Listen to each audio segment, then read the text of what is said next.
जय माता दी दोस्तों, कैसे हैं आप सब। आज की वीडियो है कार्तिक मास में तुलसी पूजा का महत्व और फल।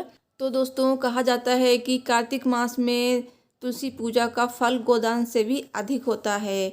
तो आज हम इस वीडियो में जानेंगे तुलसी पूजा का महत्व, तुलसी पूजा का क्या फल है और पूजा विधि, कथा और तुलसी पूजा में हमें किन बातों का ध्यान रखना चाहिए, तुलसी पूजा के नियम। तो दोस्तों, वीडियो शुरू करने से पहले आपसे एक रिक्वेस्ट है कि आप मेरे चैनल आसान राह को सब्सक्राइब कर लीजिए और बेल को भी प्रेस कीजिए, क्योंकि मैं हर रोज़ ऐसे ही वीडियो लेकर आती हूँ और आपको जानकारी देती हूँ, तो आपको जानकारी मिलती रहेगी। तो चलिए वीडियो शुरू करते हैं। तो दोस्तों, कार्तिक मास में गोदान से भी अधिक तुलसी पूजा का फल है और महत्व भी है। तो और कार्तिक मास में शालिग्राम और तुलसी जी का विवाह भी होता है। तो कार्तिक मास में तुलसी की पूजा करने का विधान है। वैसे तो साल भर तुलसी माता की पूजा की जाती है, लेकिन कहा जाता है कि कार्तिक मास में तुलसी के सामने दीपक जलाने से मनवांछित फल मिलता है। कार्तिक के महीने में तुलसी की नियमापूर्वक पूजा करने से व दीपक जलाने से भगवान विष्णु की कृपा मिलती है। और दोस्तों, ऐसी मान्यता है कि कार्तिक महीने में भगवान श्री हरि को तुलसी चढ़ाने का फल गोदान के फल से भी कई गुना अधिक हो जाता है। तो कार्तिक माह के शुक्ल पक्ष में एकादशी के दिन यानी देवउठनी एकादशी के दिन तुलसी विवाह भी किया जाता है। इस दिन भगवान विष्णु निद्रा से जागते हैं, इसलिए देव के उठने पर तुलसी विवाह को पवित्र मुहूर्त माना जाता है। इस साल तुलसी विवाह 25 नवंबर को किया जाएगा। तो दोस्तों, अब जान लेते हैं कथा। तो भगवान शालिग्राम और माता तुलसी के विवाह के पीछे की एक प्रचलित कहानी है। तो कहानी इस प्रकार है कि जलंधर नामक दैत्य की पत्नी वृंदा अत्यंत सती थी। जलंधर को परास्त करने के लिए वृंदा के सतीत्व को भंग करना जरूरी था।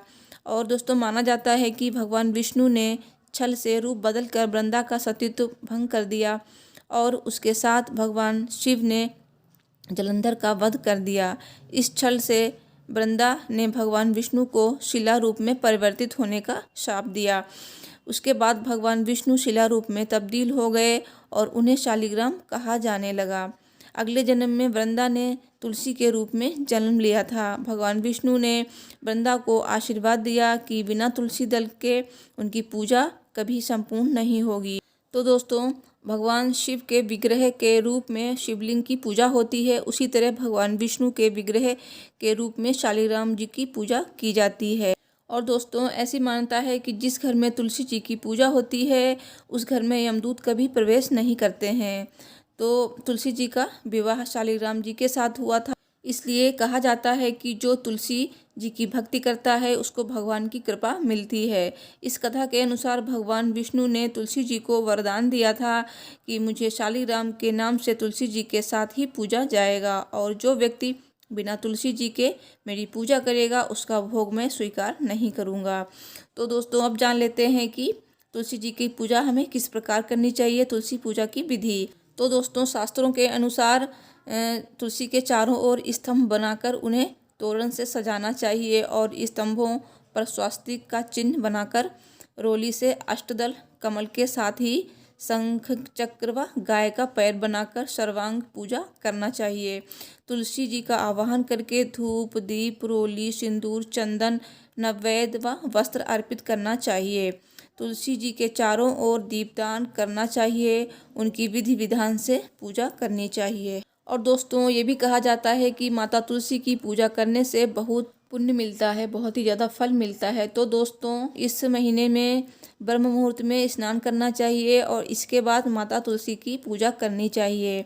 और ऐसा करने से हमें पुण्य फल की प्राप्ति होती है और जिस घर में तुलसी विवाह किया जाता है उस घर में सुख समृद्धि आती है।